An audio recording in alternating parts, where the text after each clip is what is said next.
Welcome to the Eternal Conversations podcast.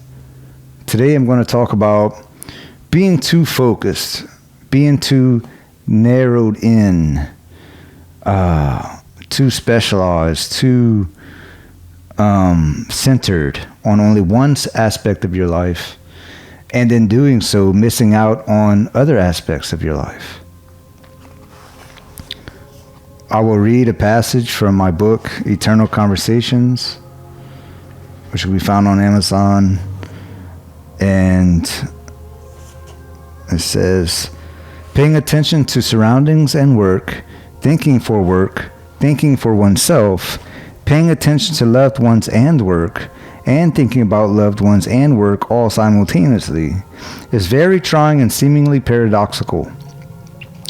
One can choose to focus on one and not the others, but in doing so would lose out on experiencing a huge chunk of living, as many people typically do, staying engaged in the same mode of focus of only one or the other, usually work, themselves, or surroundings. In this way, most of the rest of life is missed. So, key part of it is so many people typically stay engaged in focusing on work, themselves, or their surroundings. So,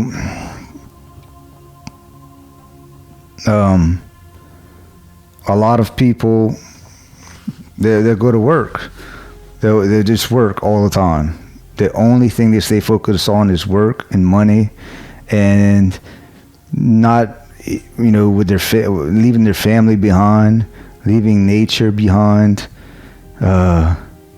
leaving themselves behind.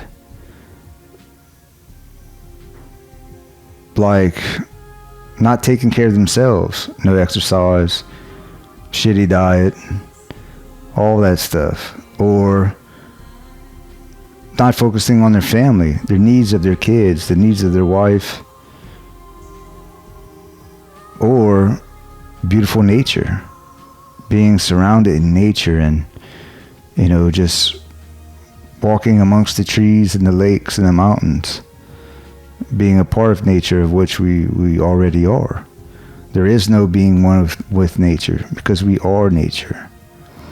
Anyway, so many people get stuck on one aspect of themselves, or they could be stuck on themselves. And so they see nothing else, but maybe they do makeup, clothes, just totally self-absorbed, or even academia, books, knowledge can also be a trap, working out, lifting weights too much, and caring nothing about reading books or lifting weights or how you dress, and that aspect also missing out on work or family or surroundings, being too absorbed and narrowly focused on surroundings all the time.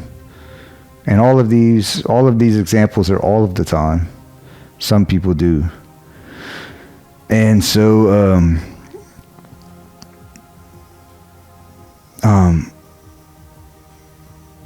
like some people just want to be in nature all the time.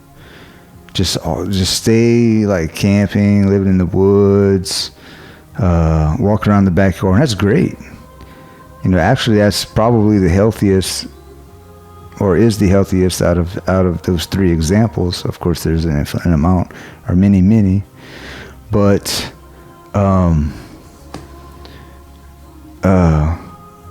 then you miss out on like things like money. Does money really matter that much? No, not necessarily.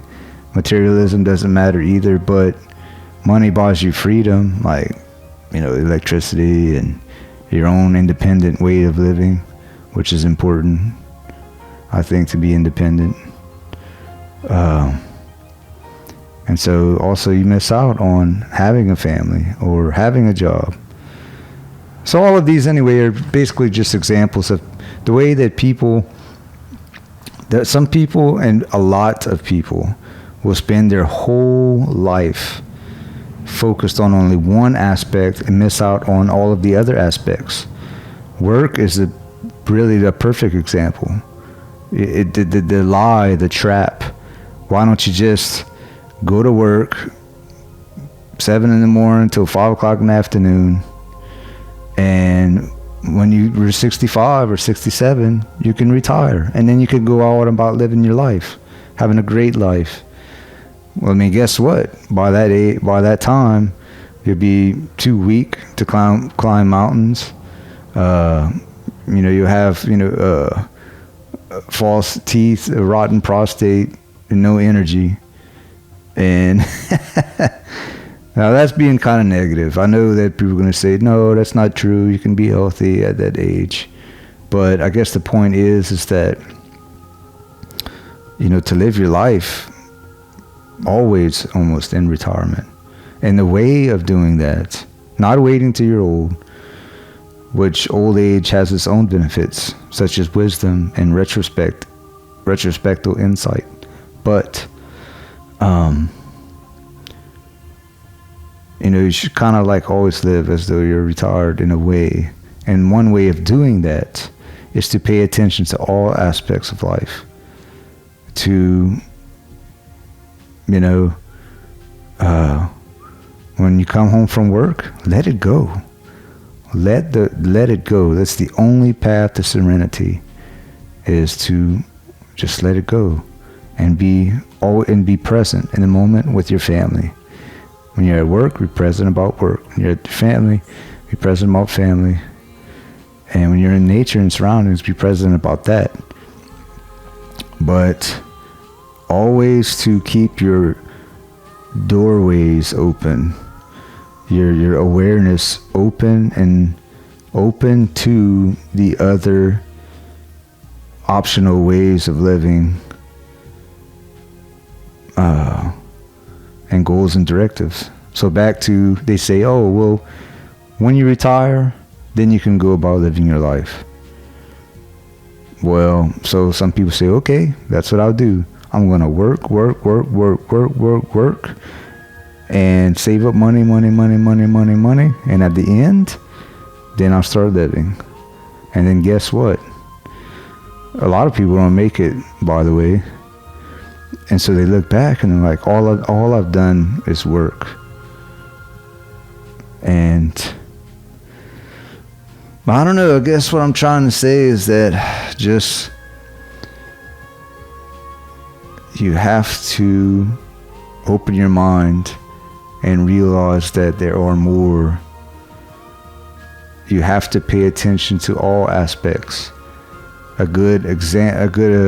similar example would be mind, body, spirit.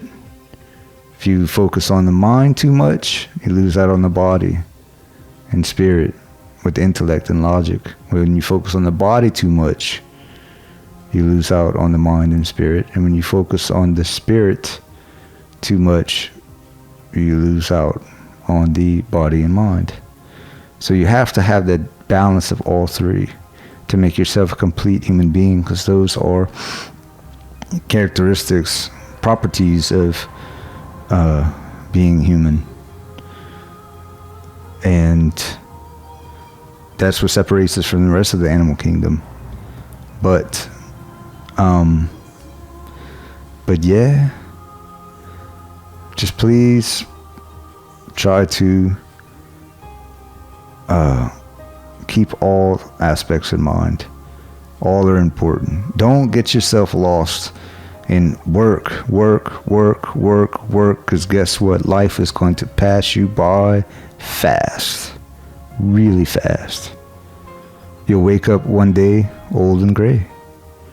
And like with the other examples I used of work, or paying attention to your being just self-absorbed and self-focused, which to me, selfishness is the greatest earthly disease.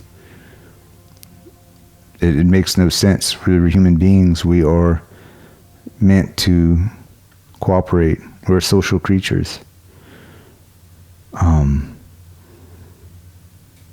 have to give each other a hand sometimes. Though independence is extremely valuable, but then once you make yourself independent, then you should help others. That is very virtuous. And being too much in surroundings. So anyway, check out my book, Eternal Conversations, found on Amazon. The link is down below. Check out my other books and check out the Eternal Conversations podcast, eternalconversations.com, and peace, love, and light.